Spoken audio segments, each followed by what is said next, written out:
This song Kenny and Leon wrote in dedication to Kenny's mom, Miss Ruby Gamble, who lived to be, I believe, 95 years old, 96 years old, or something like that. She passed in 2012, but she got to hear a song dedicated to her in perpetuity for the next almost 40 years. Kudos to Kenny Gamble for that, man.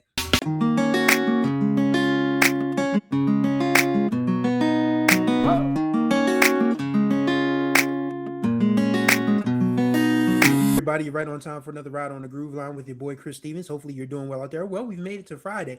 Not only Friday, it's a very special weekend. It is Mother's Day weekend. And of course, you already know what we're going to talk about. It's Philly Friday. It's Mother's Day weekend. Not even going to waste you guys this time.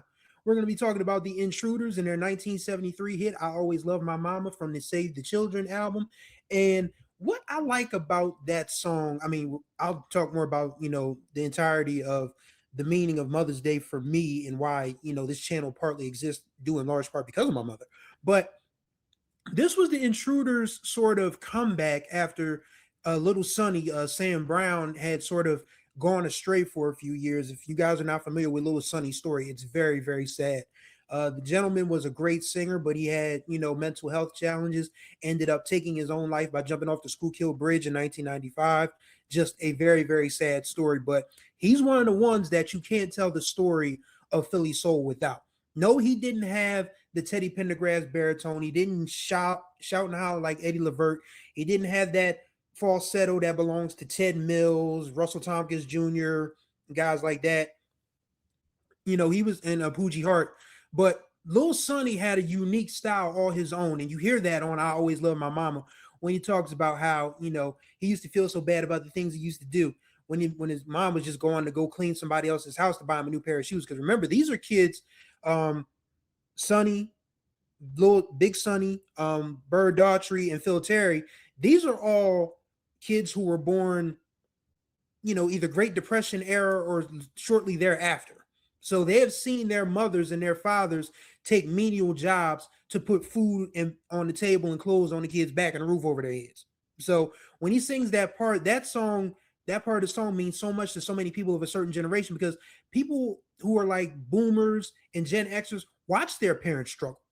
And that's why, they have such reverence for their parents, because they watch them, come in hurting from bent over, scrubbing floors and, being in the foundry and the factory and all of that and doing all of that stuff just to make sure you got a meal when you come home from school.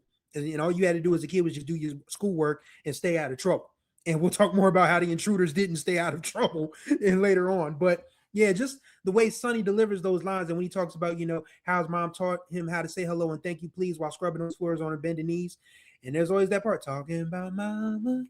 Oh, she's one of a kind, talking about mama. You got yours and I got mine, talking about mama. Yeah, like we've all heard that song. I mean, again, I'm from the Philadelphia area, Wilmington, Delaware to be exact. I've heard that song many a time over the years, and we're probably going to hear it like 15, 20 times at minimum this weekend. And nobody cares. You know why? Because it's a great song. It's a great message. And it's a song you can't tell the story of Black music without, in my opinion. And the interesting thing about the Save the Children album, there's another song on there that I'm going to save for a rainy day, as it were. But this is actually the first album that credits MFSB.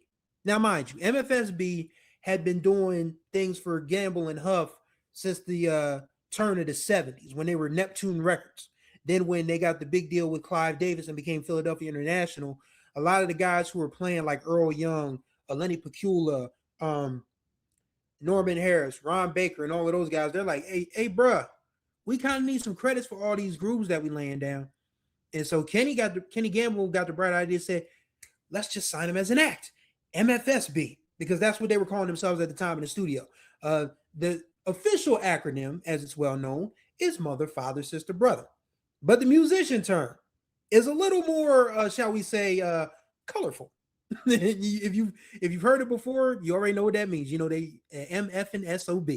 But that means when you're laying down the groove, everybody's in there like, this MF and SOB played that part. So that's how MFSB was born. And this is their first official credit, even though they came out with a self-titled album later on in 73. But yeah, I'll Always Love My Mama came out as a single on March 7th, 1973. So this was a way of getting people ready for Mother's Day. And this song Kenny and Leon wrote in dedication to Kenny's mom, Miss Ruby Gamble, who lived to be, I believe, 95 years old, 96 years old, or something like that. She passed in 2012, but she got to hear a song dedicated to her in perpetuity for the next almost 40 years. Kudos to Kenny Gamble for that, man. Like making something that, not only tugs at the heartstrings of Philadelphians and people who love their mothers, but a song that he wrote for his mom. Like he got to play that for her as often as she wished until her dying day. And that to me says a lot. But yeah, I mean, the beat itself, it's very sort of new for Philly soul because the way the drums on those early Philadelphia International records hit, like 71, 72, Earl Young was kind of constricted a little bit. But by the time 73 came around and you started to get this sense of that funk and jazz fusion, we're starting to, lead the way. You could play with your BPMs a little more. That's when Earl really got into Pardon the Pun, the groove, and he created the 4 on the Floor, which of course was the template for disco that people copied for the next almost 50, 60 years. Because this dance music is basically 4 bars to a beat, 4 on the floor. And Earl Young created that.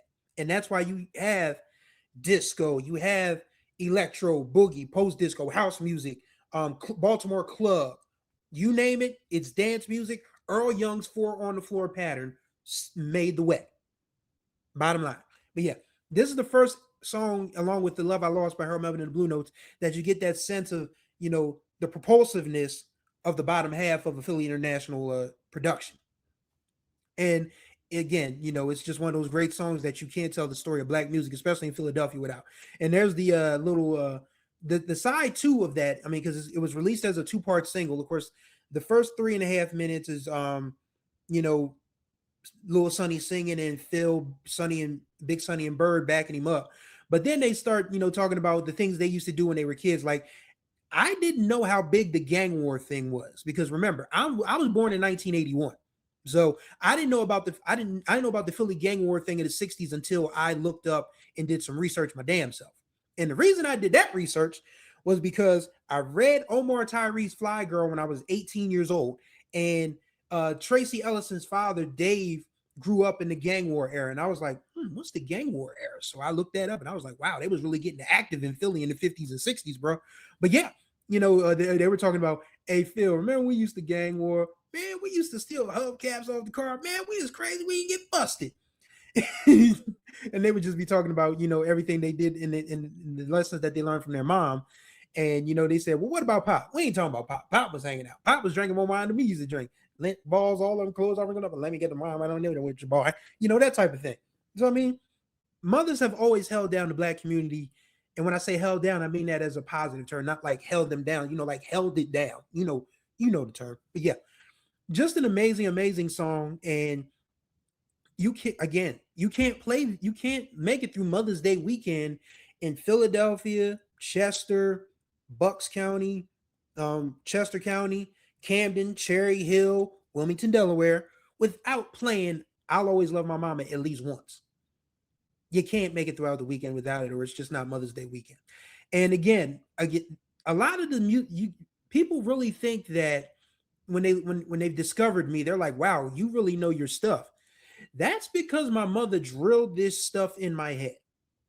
And I mean that as a compliment, because again, we grew up listening to nothing but Philly International. We couldn't listen to hip hop, not openly anyway. I used to sneak and listen to stuff, but our house was full of, it's so funny because growing up, my mother was Philly Soul and Luther. My grandmother was James Brown, and my older sister, who's not my blood sister, but she was raised right alongside with me. That was my introduction to like New Edition, Prince, Mike, New Jack Swing and all of that. So I grew up in a musical household that was full of women who influenced my musical ears and palate. But my mother is the main one who always used to tell me to look stuff up because she just did not feel like answering questions. When you looking back on it, she was a single mother raising 3 kids, social worker. She just wanted to sit down and rest. She ain't had time for my questions. So I was one of the few kids on the east side of Wilmington with the entire Encyclopedia Britannica, because she was like, you want to learn some stuff? Here's some books. Go learn some stuff. And that's what I did. And the music just started to follow after that. By the time I got to college and, this was in the early 2000s, file sharing had become a thing. So I was able to go, download some songs and different things and discover. So the the way that my musical mind works, the way that I've been able to enjoy music and love music and share that gift with you guys is mainly because my mother had me listening to this stuff and then drilled the art of research in my brain. So you guys should thank my mother for this channel existing. All 633 of you. I mean, damn, that's a lot of subscribers for only a year's time. I'm proud of this. So you people who are new to this channel, or you people who are wondering, damn, where does Chris get all that music knowledge from? It's from my mother, Paula Stevens. So thank you, Ma. And yes, your peach cobbler and cream cheese pound cake are coming. That's what I got to do this weekend, y'all. I got to bake because my mother loves my cream cheese pound cake. And I mentioned on another show I do that I did a peach cobbler. So she wants to try this peach cobbler. So if y'all looking for me this weekend, I'll be baking. But it's for the love of my mother. Wouldn't do it any other way. And that's going to do it for this ride on the Groove Line. Greatly appreciate y'all as always. Contact information will be in the description below. Don't forget to subscribe, tap that notification bell. Don't forget to like and comment on all these videos because as you know by now, your boy talks back in the comments. Next week is a special week. It is Wonder Week. What's Wonder Week, Chris? We're doing Stevie Wonder all week long. Stevie Wonder's birthday is May 13th. So Monday through Friday is going to be all Stevie everything. So you might want to tune in. If you're new to the channel, subscribe. You'll be glad you did. So thank you guys for riding with me on the Groove Line. Until next time we ride. Happy Mother's Day to all the moms out there, and y'all enjoy y'all weekend. And may you find the groove, or may the groove find you.